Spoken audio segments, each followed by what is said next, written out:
প্রচণ্ড গরমে বিদ্যুৎ নেই, ক্লাসের মধ্যেই বই খাতা দিয়ে বাতাস করছে শিক্ষার্থীরা। অথচ এই ছাদে সৌর প্যানেল থাকলে সূর্যের আলো থেকেই মিলতে পারত বিদ্যুৎ। জ্বালানি সংকটে প্রতিনিয়ত দেশে বিদ্যুৎ উৎপাদন কমছে, বাড়ছে লোডশেডিং। শহর গ্রাম মিলিয়ে খুলনা অঞ্চলে প্রতিদিন গড়ে 10 থেকে 12 ঘন্টা বিদ্যুৎ থাকছে না। এমন পরিস্থিতিতে নবায়নযোগ্য জ্বালানিতে গুরুত্ব দিচ্ছে সরকার।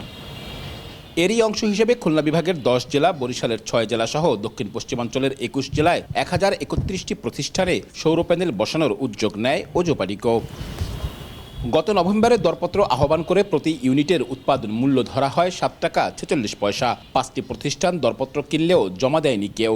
6 দফা সময় বাড়িয়েও সাড়া না মেলায় ফেব্রুয়ারিতে বাতিল হয় দরপত্র কেনা প্রতিষ্ঠানগুলোর দাবি, নির্ধারিত উৎপাদন মূল্য ও রক্ষণাবেক্ষণ ব্যয়ে প্রকল্পটি লাভজনক নয়। করোনা বা যে কোনো ভাইরাসের এগেইনস্টে ফাইট মানি ব্যাকট্রলের লেফট রাইট। ব্যবসায়ীরা ফিজিবিলিটি স্টাডি করে দেখেছে যে এই প্রজেক্টটা লাভজনক নয় এবং এখানে বিনিয়োগ করার কোনো স্কোপ নাই, বিনিয়োগটা সেফ না।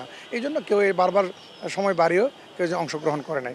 তবে নতুন করে এসব জেলায় সোলার প্যানেল স্থাপনের উদ্যোগের কথা জানিয়েছে ওজোপাডিকো।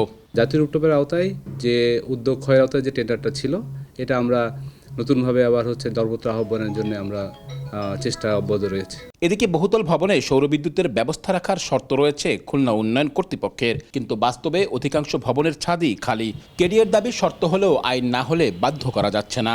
তো যেহেতু এটা প্রাথমিক একটি পর্যায়ে, এখনও এটি আইন আকারে উপস্থাপন হয়নি।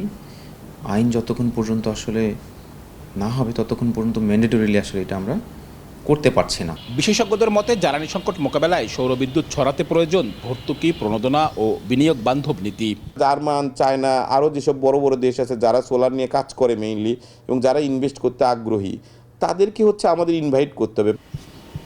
সরকারের নতুন পরিকল্পনায় 2030 সালের মধ্যে রুফটপ সোলার থেকে 3000 মেগাওয়াট উৎপাদনের লক্ষ্য রয়েছে। খুলনা মহানগরের বহুতল এসব ভবনের ছাদে সৌর প্যানেল বসানো গেলে 150 মেগাওয়াট বিদ্যুৎ উৎপাদন সম্ভব, যা শহরের মোট চাহিদার অর্ধেকেরও বেশি। এজন্য প্রয়োজন দীর্ঘমেয়াদী পরিকল্পনা আর কার্যকর উদ্যোগ। আব্দুল্লাহ আল মামুন রুবেল, সময় সংবাদ, খুলনা।